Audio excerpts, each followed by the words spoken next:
What's up, guys? It's your boy Justin with another graphic novel review. Today we're reviewing The Complete Golden Age, Airboy and Valkyrie. This graphic novel came out in 2013 by Canton Street Press. I think that's what it was called.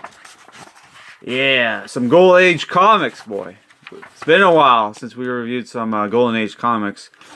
So yeah, this has the talents of Dick Wood, Fred Kida, Harry Stein, Arthur Peddy, Bernard Sachs, Ernest Schroeder. So yeah, this contains comics from 1943 through 1952. So 9 years lasted about what was it, like around the same time span as Miracle Man, or was that like 6 years? I can't remember. But yeah, basically, yeah, this is basically Golden Age comics about a 15-year-old like air pilot and his ex-Nazi sidekick Valkyrie. Oh, so yeah, there's which is really cool, by the way. You don't really see a lot of that in Golden Age comics. So yeah, these comics were originally published for Airfighter Comics, but I guess Airboy became so popular that they changed the name to Airboy Comics. And you got an introduction by Timothy Truman, which I have no idea who Timothy Truman was, but he basically in the introduction he talks about how like popular pilots were in the early 20th century. People loved planes, and people flew them like that guy who was based off Tony Stark. No, who Tony Stark is based off of, Howard Hughes or whatever. Yeah. So I thought, this is really cool. So the reason I'm reviewing this because I'm subscribed to this guy's channel who mostly does like horror stuff, but he likes comics too, and he's mostly been reviewing like military war comics. So I'm like, I'll read some war comics. And so yeah, so I thought I'll review this because I'll save the Captain America stuff for 4th of July. So yeah, so we get introduced. So we get the first appearance of Valkyrie, who is part of this elite all-female fighting air pilot force for the Germans in World War II. And well, by the way, also I forgot to mention Airboy has his own special customized plane called Birdie, which he can control by remote control. Voice activated remote control, by the way, and it can it has more maneuverability because it can do sharp turns and stuff. So okay, I thought this was cool.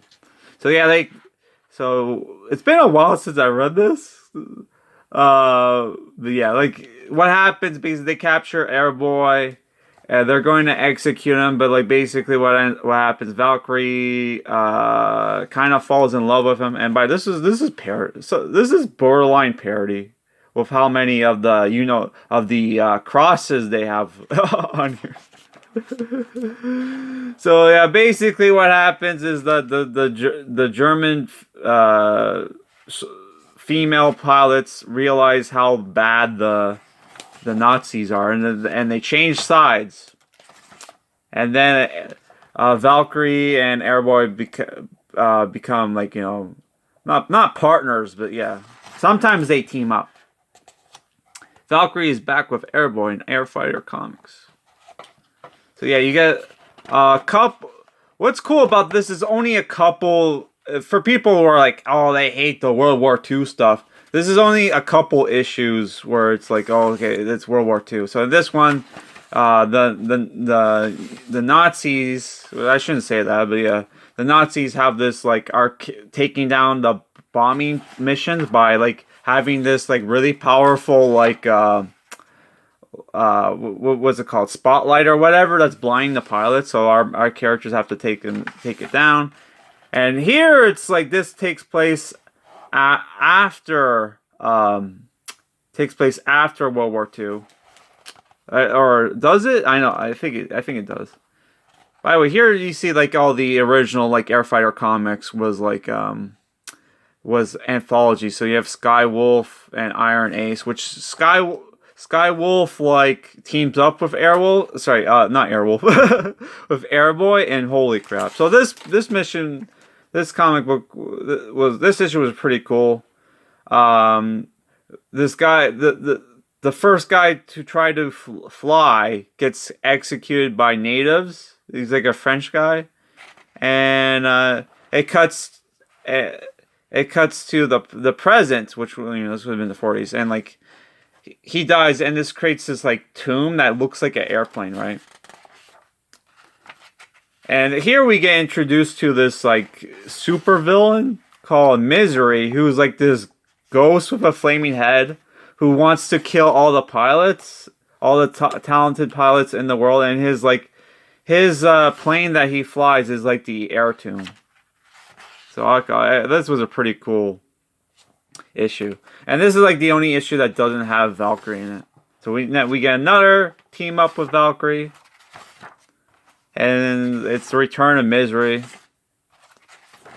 But yeah, this was cool. This is another one. This is another story where basically, this story was kind of cool. Where this guy basically, well, it makes you think, oh, it's about like, oh, this guy, our characters are stuck in a storybook, when really, oh, some guy just hypnotized a bunch of people, making him think that he's like the royal advisor or whatever in this kingdom that he's making by hypnotizing people and having them commit crimes and stealing stuff. You get this guy who is supposed to be the king, but he's like basically like a puppet who helped funded this operation and decides to team up with Airboy and Valkyrie.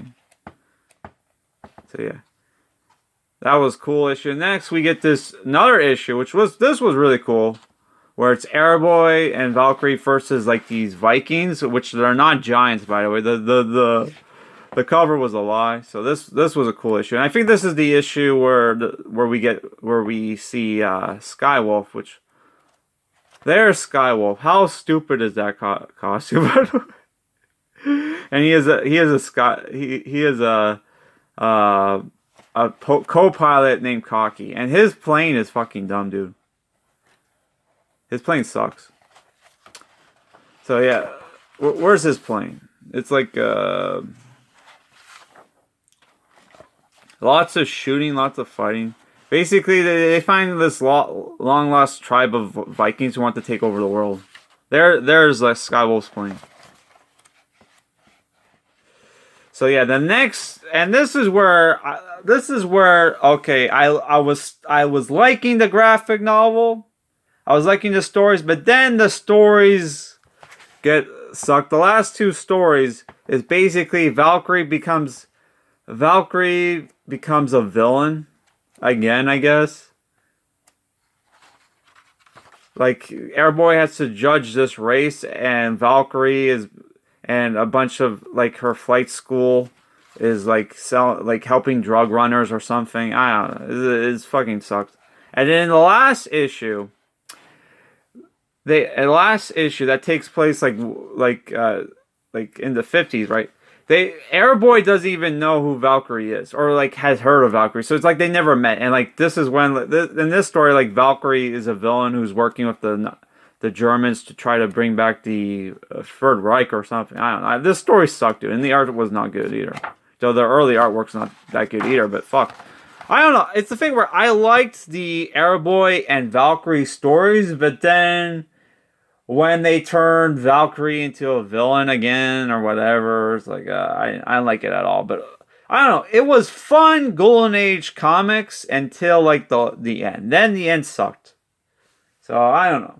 The last two issues sucked, but most of this was good. So I'm giving it like a 6 out of 10. How much did I pay for this, by the way? $25? I don't know if I would recommend this, but yeah, I would say if you can get it for cheap and you want to try Golden Age comics out, this was not bad. And all the things with Birdie, by the way, was like, holy shit, dude. Because they made, at first, they're like, because the plane can move around was moving around by itself at times. So I'm like, oh, is the plane like sentient? And it's like, no, he's able to control the plane by just talking to a speaker radio or whatever on his like collar of his jacket. So it's like, what the... I don't know, it was fun. So yeah, our next review, if we can finish the graphic novel before, Saturday, is going to be The Flash, Lightning in the Bottle. Yeah, because next week is X-Men month. So if we can finish this before Saturday, then we'll review it. If not, it's X-Men month is next week, dude. So get hyped. Peace out.